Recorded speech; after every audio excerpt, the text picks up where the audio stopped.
From the Weather NorCal Command Center, this is your afternoon update.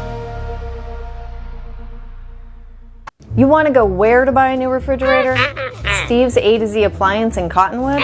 In Cottonwood? Just a 10-minute drive. And they'll save us money.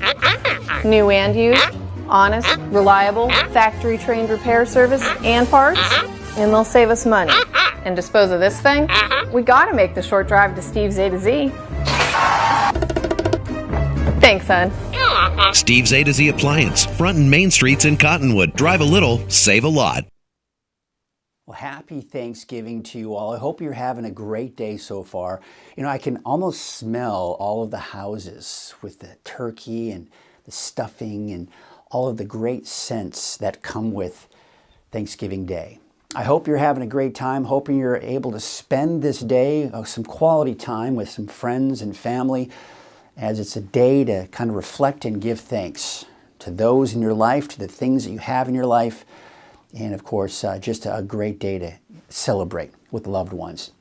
In the meantime, we take a look at what's going on with the weather, right? That's what we're here for. And we've got dry and mild conditions here for your Thanksgiving Day. But the winds are picking up here this afternoon for the valley with that wind advisory through at least late tonight, which we'll get into that here in a second. Now, rain chances, that's all pretty much out of here for now. But by around the middle to latter part of next week, we're talking about the potential for some wet weather making its way back into the picture. So let's talk about that wind advisory in effect until 1 o'clock tomorrow morning, so basically overnight. Now, even though the wind advisory will expire early tomorrow morning, I'm still expecting those breezy conditions here for your Friday and even into your Saturday. So this is what it looks like today at noon. We take you later on this evening or an afternoon. The wind's subsiding a bit, but still gusty out there, even at 5, 6 o'clock. But look at this, even overnight. This is midnight, as we go into the noon hour tomorrow, that is. Still looking at those gusty winds at times. So again, yeah, the wind advisory does expire at 1 o'clock Friday morning, but even at noon, we're still seeing those gusty winds out there. Now, I'm going to go ahead and take you on into your Saturday around noon. You see how the winds aren't quite as strong, but we're kind of still approaching that 15-mile-an-hour range, which could still mean at least some breezy conditions. Now, on the flip side, we're also talking about some cold temperatures, especially for tomorrow morning in Del Norte, Humboldt County.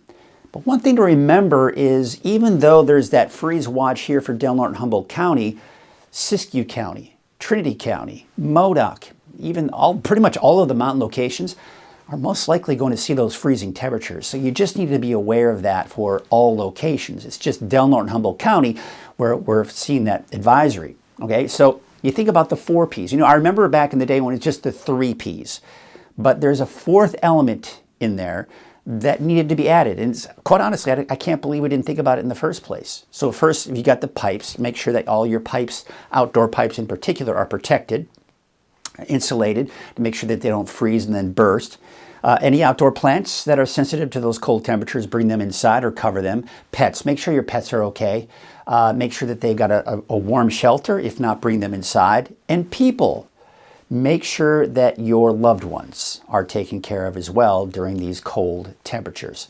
Okay, so here's what's going on. This is the system that moved through us yesterday, giving us the clouds, a few sprinkles here and there, nothing all that impressive, right? But that's all moving off to the east, and we've got those clear skies in store for us here for today.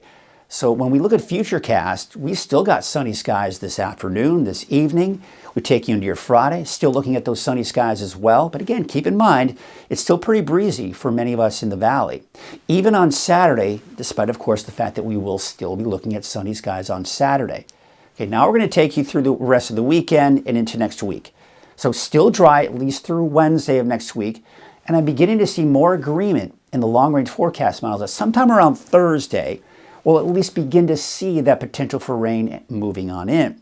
Now, it's also fairly cold, these systems coming in, and I'm expecting snow levels on average around 3,000 to 4,000 feet. So some of the lower snow levels we've seen so far for the season, that's through, of course, going into next weekend, right? So not this upcoming weekend, but a week from this upcoming weekend. So that's what we're looking at long range. Sometime around the middle to latter part of next week, we'll start to see some changes in the overall pattern.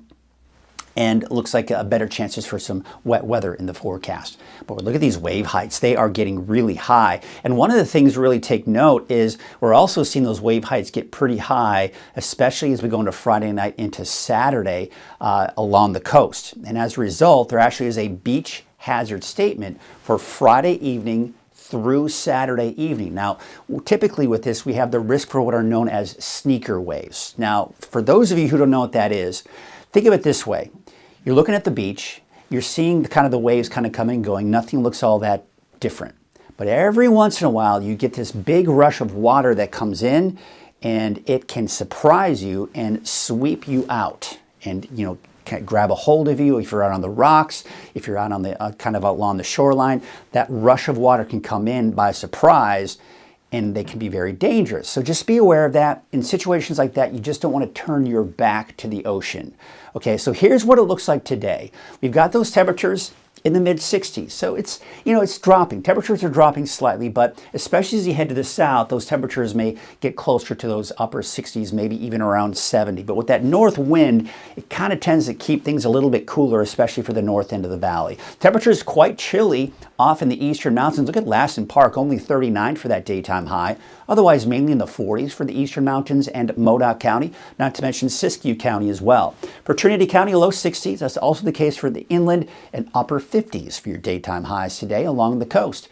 So looking at your 7-day outlook, yes, we do have those cooler temperatures in store for us, but dry through Wednesday. As I mentioned, by the time we do get into Thursday, we are talking about that potential for some wet weather. Take a note of the valley. Not, of course, the windy conditions today, breezy conditions for your Friday, Saturday, but look at these overnight lows. We're dropping down in the low to mid 30s. I think we could start to see some frost as we go into especially the second half of the weekend and into early next week. Some of those early mornings, we could be looking at some frost out there. So that's just something to kind of be aware of as you start heading into early next week. Looking at your 7-day outlook for the North Coast, well, of course, your Thanksgiving Day looking absolutely gorgeous. We're looking at those clouds beginning to move in by around the middle of next week. As I mentioned, we've got that rain coming in by around Thursday or Friday of next week.